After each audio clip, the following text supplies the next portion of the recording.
ప్రపంచవ్యాప్తంగా ఏదైతే పశ్చిమాసియాలో జరుగుతున్నటువంటి యుద్ధం ప్రపంచాన్ని కుదిపేస్తూ ఉన్నది. ముఖ్యంగా పెట్రోల్ డీజిల్ సరఫరా దాని మీద చాలా ఎఫెక్ట్ పడుతూ ఉన్నది. అందులో భాగంగా భారతదేశం మీద కూడా ఈ యుద్ధం యొక్క ప్రభావం చాలా ఉంది. ఎందుకంటే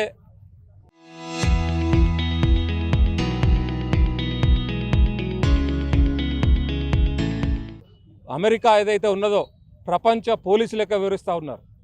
అమెరికా అధ్యక్షుడు ట్రంప్ ప్రపంచంలో ఉన్నటువంటి దేశాలన్నింటినీ కూడా తమ గుప్పిట్లో పెట్టుకొని నేనే గొప్పవాడిని, నా అంత గొప్పవాడు లేడు అనేటువంటి పద్ధతుల్లో ఈరోజు వివరిస్తూ ప్రజలను తమ బానిసల్లాగా చూస్తూ ఉన్నాడు. అందులో భాగంగానే ఇరాన్ పైన ఏదైతే యుద్ధం జరుగుతూ ఉన్నదో అది వెంటనే ఆపేయాలని చెప్పి భారత కమ్యూనిస్ట్ పార్టీగా మేము డిమాండ్ చేస్తూ ఉన్నాం.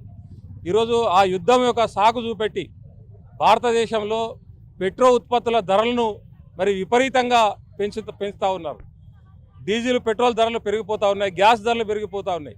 గతంలో ఏదైతే క్రూడ్ ఆయిల్ ధరలు తక్కువ ఉన్నప్పుడు పెట్రోల్ డీజిల్ ధరలు తగ్గించకుండా, గ్యాస్ ధరలు తగ్గించకుండా ఈరోజు యుద్ధం జరుగుతుందనేటువంటి పేరుతో పెట్రోల్ డీజిల్ ధరలు పెంచి ప్రజల మీద భారం వేస్తూ ఉన్నారు. మరోవైపున అమెరికా చెప్పినట్టుగా మన దేశం వినాలి అనేటువంటి పద్ధతిలో అమెరికా ఉన్నది.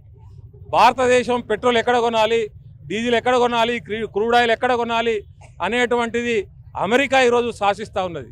దానికి మన ప్రధాని గారు కిక్కురు మనకుండా ఈరోజు వారు చెప్పినట్టుగా డ్యాన్స్ చేస్తూ ఉన్నాడు. ఇదంతా కూడా ప్రజలు గమనిస్తూ ఉన్నారు. అందుకనే బీజేపీ ప్రభుత్వాన్ని మేము హెచ్చరిక చేస్తూ ఉన్నాం. ఇది ఒక స్వతంత్ర దేశం, స్వతంత్రంగా నిర్ణయాలు తీసుకునేటువంటి అధికారం మన భారత ప్రభుత్వానికి ఉన్నది. అమెరికాకు లొంగిపోకుండా స్వతంత్రంగా నిర్ణయాలు తీసుకొని ఈ దేశ ప్రజలను కాపాడాలి, ఈ దేశ సార్వభౌమాధికారాన్ని కాపాడాలని చెప్పి మేము డిమాండ్ చేస్తూ యుద్ధం వద్దు, శాంతి ముద్దు, ప్రజల మీద మోపుతున్నటువంటి భారాలను వెంటనే తగ్గించాలని చెప్పి మేము డిమాండ్ చేస్తాం.